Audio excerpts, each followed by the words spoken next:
Hi everyone, in this video we're going to talk about how you can start your freelancing journey from start to finish, from zero to getting a few clients initially and ultimately to drive down your own things on your own. In this video we're going to talk about and we are going to drill down the exact steps that I took and that you can also take to start your freelancing journey, and what are all the things that are required to get this started and make the most out of it. In this video I'm going to basically drill down the steps that I took and that you can also take to start or kick off your freelancing journey. I'm going to talk about the skills that are required, positioning that you can do, places that you can visit to get freelance client, and what is the process and the procedure that you have to follow in order to land high ticket clients, because that should be the ultimate goal when you're coming on to freelancing, that you have to get high paying clients for your work that can eventually help you settle down and make the most out of your freelancing entrepreneurship journey in general. So let's get to the drawing board and I'll drill down the exact steps that are required for you to take in 2025 to land your next big client. So step-by-step freelancing guide, the very first step that you can take in your freelancing journey is going to be the skills. Now, when I say skills, I'm assuming you're already skilled enough that you can provide your services to the client. If you're a front-end engineer or a back-end engineer or a design engineer or a DevOps engineer, whatever kind of a person you are watching this video, I'm going to talk about tech people in general because this is a tech channel and that's what I do. So if you're starting out or if you're 1 year or 2 years into your career, that is the ideal time to start freelancing on the side. Or even if you're in school or college, you're very well at the craft that you do. Not talking about professional experience, but hands-on experience with any technology. For example, Next.js, if you're front end, I'll just write it down. So if you're a front end engineer, this could be either you're very good with React or Next.js or Remix or whatever front-end technology you're comfortable with. You have to be absolutely thorough with the basics at least, so that even if the client comes for a landing page query, you are there to answer. So first things first is the skills that matter. You should be really good at front-end technologies which are there. Other thing that you can do if you're a front-end engineer is you can get good with styling. There is Tailwind for that. Tailwind for styling. If you're not good at styling, I'll suggest, and that's what I'm going to talk about in the next section of this video. If you're not good with any technology, make sure you practice it enough that you get basics right. Once you have the basics right and you have a client with you, you already have that inherent pressure of performing really good. Sounds so wrong, but that's exactly what you should do. Once there is a deadline associated with a task, you are eventually going to complete it by putting in more time and efforts.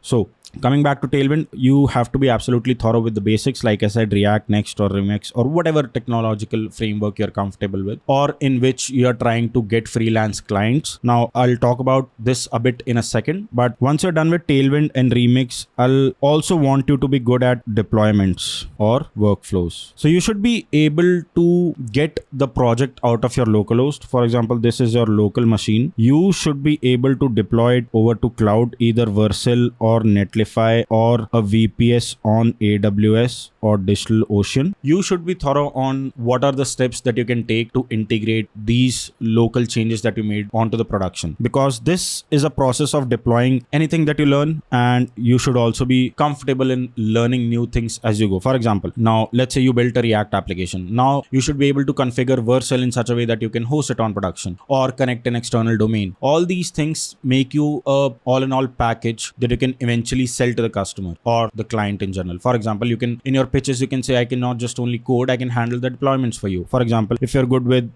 CI/CD. For example, if you run your code in local, you can simply configure GitHub CI/CD pipelines with GitHub Actions and deploy it onto Cloudflare pages. Once you have this workflow configured, you'll learn about CI/CD pipelines. You'll know about how to set Wrangler and stuff like that. You'll also be familiar with new technologies which are there around the way, and you can also upskill yourself. These were the skills which are absolutely basic for an engineer. For example, with React, you can also learn Redux. I do not recommend, but I instead recommend either you learn Jotai or Zastan. All these are state management libraries which are really good. Tailwind is another option that you can play with. Another thing that is really popular these days is TanStack Query. Now, if you're not familiar yet with TanStack Query, I think right now is the exact time wherein you should go to the documentation and read about it. You can totally eliminate a lot of things or a lot of state management from your application if at all you are using TanStack Query. So that way you're going to upskill yourself. Upskilling I'm also going to talk about next, but right now what I want to convey is, with all these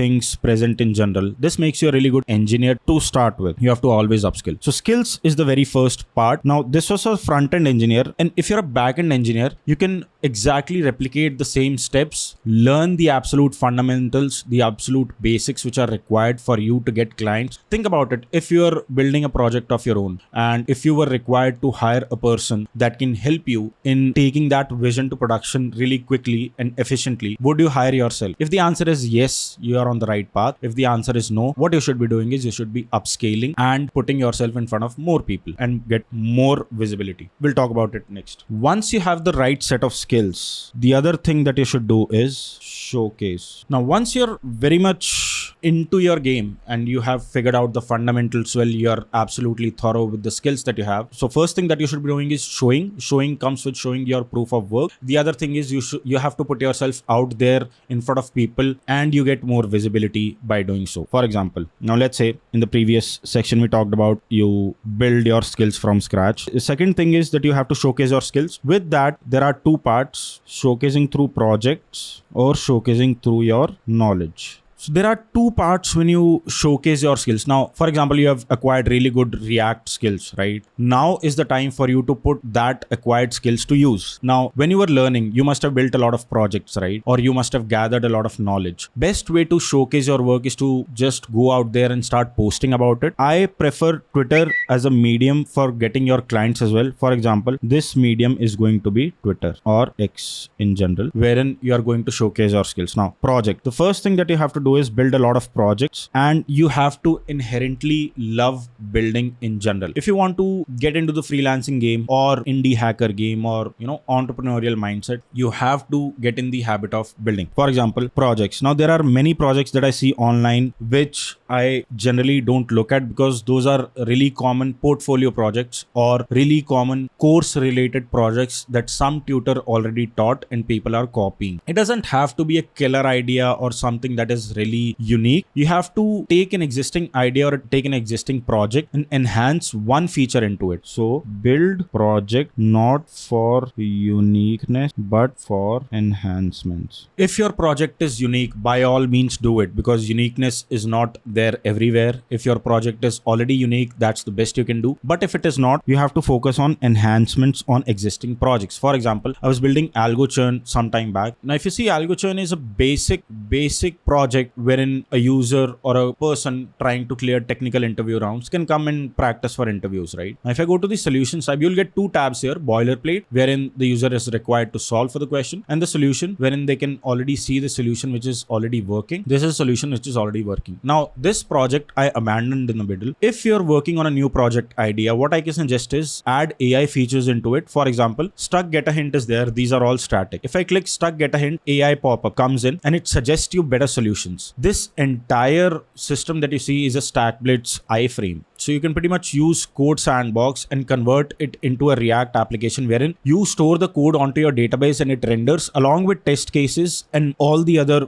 boilerplate stuff that comes with Code Sandbox pre-built. So that is what I'm trying to say. AlgoChurn, take a product and enhance it, make it one step better, either with AI or with tools like Code Sandbox for this specific example. So it steps up your game and it adds a really good portfolio onto your website. Now, once you have this project onto your portfolio website, when the client comes, they'll have instant trust on you that you will be able to deliver your project efficiently because you've already proved it. Since you've already proved it, it'll be easier for them to trust you. So build projects with the goal of enhancements and not just uniqueness. If they're unique, best. If they're not, work on enhancements. That will put you in the perspective of thinking as well. For example, now if you look at a product, think how you can improve it a bit and how you can create a basic minimum viable portfolio out of it that you can eventually share your knowledge upon. That brings me to the next point on knowledge. Now, what is knowledge? So the knowledge that you get when you build projects or products or learn a new technology, I want you to share it on social media. For example, you can write threads on X, or you can write blogs on Medium, or you can write blogs blogs on your portfolio website. Write blogs for free code camp. Everyone can do it. I recommend everyone writing blogs who are learning or who are already into the game for quite a long time. Write blogs on free code camp. That way you'll get more authority and you can,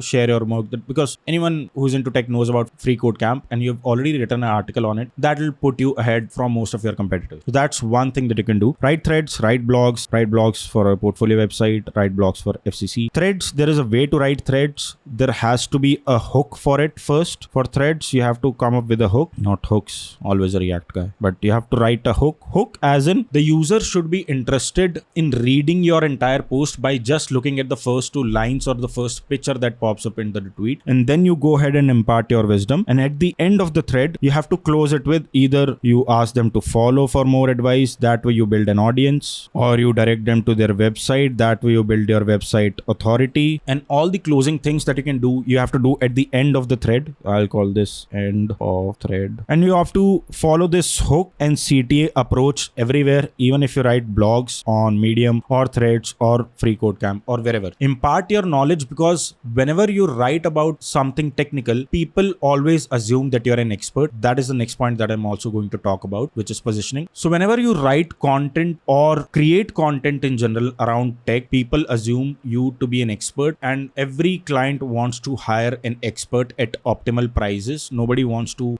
dabble with their time with newbies or noobs or freshers or beginners. Everyone wants at least some experience so that they're confident that you can deliver their product. So that is the other thing that you should focus on. Third point that I want to talk about is positioning. Now, already made a dedicated video on positioning. What is positioning? How you can position yourself as an expert. But I'll tell you again in brief here. Since now you have the skills, plus you have authority. Authority by mean projects, showcasing. Plus you impart your knowledge. You either teach or you share helpful content, stuff like that. Now you have all this package. Now you can use this to your advantage to position yourself as an expert. How are you going to position yourself as an expert? Number one step is get your portfolio website. That is the number one thing that you can do, because believe that your portfolio website or your personal website is your own digital playground. Your absolute self there. You're confident. You share things. You can share whatever and however you want. You can make it look like whichever way you want it to be, and that's your digital playground wherein people can come and assume that you're an expert. For example, if I go to my portfolio website, now I stopped using it, I don't use it anymore, but when I was trying to get more freelance client, that is where I redirected my potential clients to. For example, I used to write threads on design engineering and I used to close them with visit my website, or I used to write blogs like this, Ace the next JavaScript interview, stuff like that. I used to write thorough articles, impart my knowledge, whatever, and it was cumbersome. It would take time, because all good things in life take time. If it is coming easy, one, it is not worth it. Two, it won't last longer. So anything you're putting your time in will eventually fetch you results. That is what I want you to focus on as well. Get your portfolio website up and running. Now with portfolio website, there are two things that you want to show. One, you want to showcase proof of work. Now, proof of work, if you go to my portfolio website,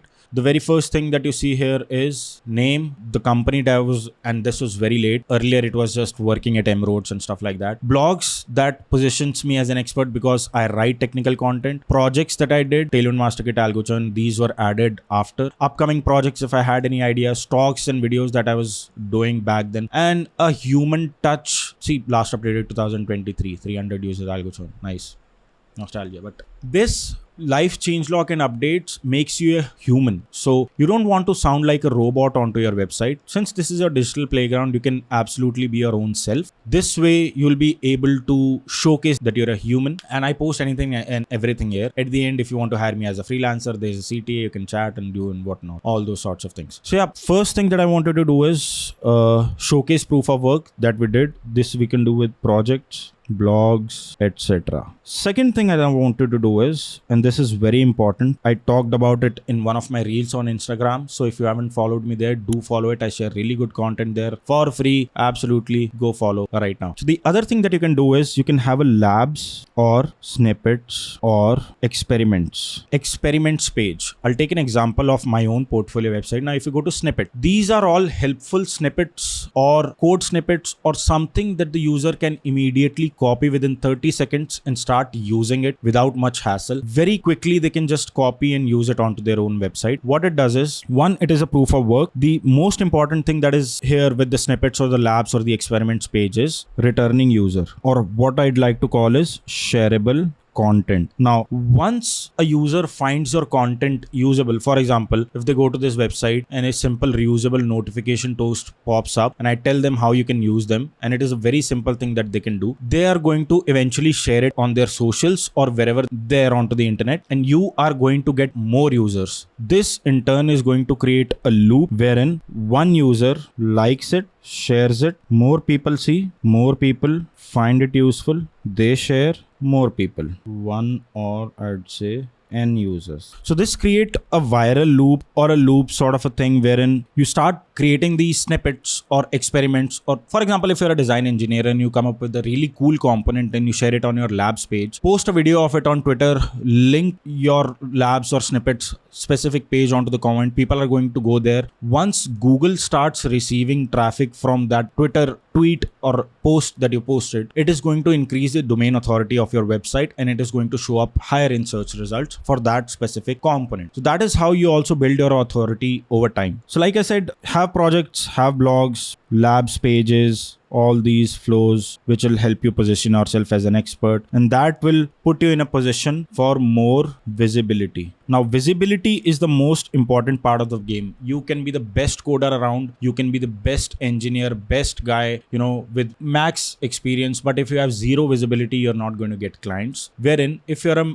mid or an average developer with really good marketing skills, you are going to make more money than the person who is more skilled than you but is not marketing themselves, in the freelancing world at least. So your goal should be to learn, adapt, upskill, share more work, and eventually lead clients. Now, quick recap. First thing is that you have to get really good at your skills. Second is that you have to showcase your skills. And third part is you have to position yourself as an expert. Now, the fourth part is the process. Now, at this point, you have skills. You are sharing your content all over social media, either Twitter or LinkedIn, wherever. There are common pitfalls that I'll tell you what not to do and what to do. For example, there is a simple process. You learned a skill, or that is, for example, we'll take React for this example. You create a project, for example, let's take algo churn, but better. Let's call it code sandbox, or not code sandbox, sandpack integration. Now, third is you started sharing your work. Sharing as in, you built algo churn, you built a feature, you are going to write a Twitter thread about that feature. You are going to close it with a CTA. Third, once you're going to close it, you're also trying to build authority over time. Page और add कर लेता हूँ. So पहले Twitter thread लिख दिया, close कर दिया with a CTA. The third thing that you have to do is ask people for feedback. ठीक है, ये हो गया sharing का part. आपने share कर दिया, आपने blog लिख दिया, आपने feature add कर दिया. Fourth thing that you want to do is, and this is the entire process. You built something, you already have skills in it, you're creating a project around it, you're writing helpful snippets onto your website and sharing stuff as you go. Fourth part that comes is iterations. Ideally, with this thing going on, this is the entire process that you have to follow, and eventually you are going to get attention. Fourth part that comes is iteration. Now, if you're following this process, you're eventually going to get more and more attention over time. More people are going to like your work. More people are going to think of you as an expert that is already building things. You're a builder, you ship things, you learn, you iterate. The last part of the process is to iterate. That is keep on improving. That comes with upskilling. For example, if you're a React guy and you are doing Redux for a lot of time, you jump onto Zustand and you realize this is a better state management library than Redux. You learn about it, you implement it in AlgoChurn, for example, your project that we are talking about, and you share your learnings. Maybe write a blog about how to integrate Zustand into your existing React Redux project. This way, what you're doing is, one, you're improving. Second is you're upskilling. Third, you're already making changes into your product, so you're putting your knowledge to practical use. Fourth thing is you're building authority by sharing your learning, sharing your work, sharing your craft with the world. Also, you're trying to rank for SEO, rank ranking on Google, improving your domain authority over time. This is a slow process. Everything that is good, everything that is going to make you money requires a lot of work behind the scenes. This is the exact steps that I took and that you can also take to eventually land a lot of clients. All of these process repeated over time gets you more attention, because now you're an expert, and once an expert gets an attention, they get work. Cool. So now once you follow all this playbook things, by the book things, trying a lot of things, mix and match things, shareable content is the most important thing here, because you want repeated users, and repeated users have the most trust. They are going to be your personal cheerleaders. They're going to talk about your product and about you in general over all the places. They're going to fight for you. They're going to be happy with you. They're going to be sad with you. They are your own personal cheerleaders. Make sure you have that following, because you are providing immense value with your knowledge and your projects. It's a give and take situation everywhere. I wanted to look at it that way only.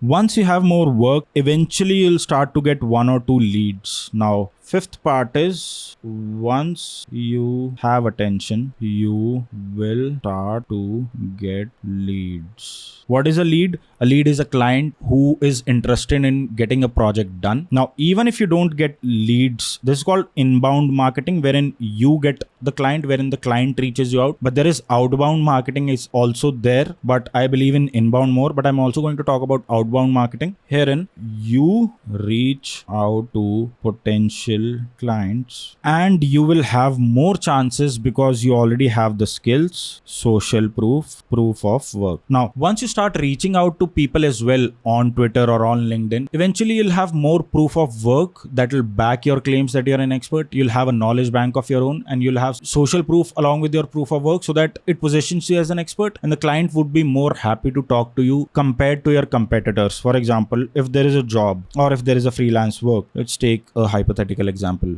Let's say real-time chat application. Now, I'll tell you how easier it is for the client to segregate. Since I've also hired into the past, I know what are the challenges that a client can face, and I know who all people are applying. So I'll tell you what the competition looks like and how you can stand fairly easily from the rest of the crowd. For example, if 100 people are applying to this job, which is a very low number, there are in thousands, or anyone posts a freelance client requirement is there on Twitter or stuff, a lot of people apply. I'll tell you the competition that you have. This is 1 to roughly 30 don't have projects. All they are going to talk about is, I know Next, I know React, I know this, I know that, I know this, I'll be able to do your work, please trust me, stuff like that. Nobody is going to trust these people. Nobody is going to hire these people. The rest will have some loopholes, and the last 1% I'm going to talk about where we want to stand. 1%. The rest will have small loopholes. They'll have projects, but they'll be cookie cutter. Cookie cutter projects are projects which are not well thought of, not well designed, doesn't function. For example, login is broken, UI is broken, it is everywhere, doesn't work. Other people, they don't have a professional email, no portfolio, no social proof. All these things do not establish trust. The last 1%, which is the cream of the entire process, would have projects which are prod ready projects. Login works, authentication works, mobile responsive projects, everything is end-to-end polished, designed, everything is top notch. They have website, professional emails, for example, hi@whatever.com, all those things, and they also have social proof, and they are knowledgeable in general. So this is what your real competition is. If you're doing the steps that I've already told you before, you will have more chances getting inbound leads, because ultimately you should focus on this. You should be so immersed in your craft, or so immersed in building things and talking about things that you build, solving real problems, solving challenges that people are facing on a daily basis, no matter how small the group is. If you're going to solve a problem for 5 people, that is good enough. So if you're going to do exact these steps, steps, you are going to be really busy but with what you're already doing, and eventually people are going to reach out to you for work. And since you're going to solve problems, I'll tell you a weird thing that happens. So for example, if you solve something for someone, they are going to talk about your work, and you have no idea who's listening. It can be a CEO of a big company who needs some work done. It can be a founder of a small startup who's looking to hire a great engineer at a great competitive salary. So if you share your knowledge, there are asymmetric returns. Asymmetric returns are nothing but you do work in silence, share your value, impart your wisdom, and eventually you're going to get the returns. You have no idea how big the results can be. For example, I started out Aceternity as tailwindmasterkit.com. Cool. Ultimately, what I started to do was I launched Aceternity's website, and at Aceternity website, you'll see. So this is how Aceternity was started. It was page on Aceternity, and I called it components. These were all the beginning components to start with. I picked up 7 to 8 components from these and started Aceternity UI. This way, I used to share for example, one of the components is still here. For example, this radar preview. I used to share it like this. So this is the component that I created, a preview of it, some bullshit that I talk about, some really bad user experience here, and ultimately a CT of closing. So this I eventually ported to Aceternity UI, which is this, and this became my digital playground. You have no idea how many clients I got just by launching 9 components and talking about it on my socials. For example, if I go to my social media platform, ace.com, if I go here, this was my launch tweet. I made it open for all this and that. So this was all free initially. I shared a lot of value, a lot of free knowledge, and eventually people started reaching out to me here that they wanted to get their job done, because you want a way for them to be able to reach out to you. Cool.